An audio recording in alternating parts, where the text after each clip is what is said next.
Climat de tension, acte d'agression, tentative de justification soutenue par une plaidoirie d'une logique fallacieuse pour se disculper et effort à la réconciliation avec un bouquet de fausses promesses. Ainsi s'exprime le phénomène cyclique et culminant qu'est la violence conjugale, expliqué par Perrault 2018. Statistique Québec soulève qu'en 2018, un peu plus d'une femme sur 10 était victime de violences conjugales en période périnatale. L'incidence de ce phénomène alarmant s'est vue aggravée avec le contexte pandémique ayant atteint son apogée lors de l'instauration du couvre-feu.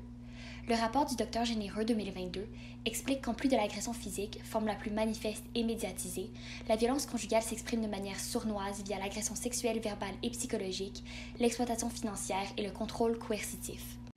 Un article de recherche publié en 2015 par Al-Hussein et Al rapporte que les femmes victimes d'abus durant la grossesse sont 2 fois plus portées à manquer 3 ou plus de leur rendez-vous de soins prénataux.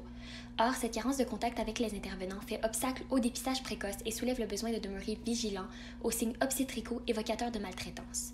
D'abord, une nutrition et une prise de poids inadéquates liées à la naissance de nouveau-nés petits pour leur âge gestationnel. Les victimes sont aussi prédisposées au tabagisme, à la consommation d'alcool et de drogues intraveineuses, des comportements augmentant la susceptibilité aux ITSS.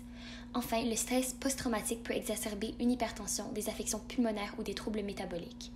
Un article paru en 2005 par le professeur Henrion sur le dépistage précise des lignes directrices quant aux caractéristiques des lésions corporelles résultant d'abus. La face antérieure du corps est la cible primaire, notamment au point de préhension. Les lésions imitent parfois la forme des mains et tentent d'être dissimulées avec du maquillage ou des vêtements. Leur âge est variable, ce qui se distingue par les différentes couleurs de résorption sanguine.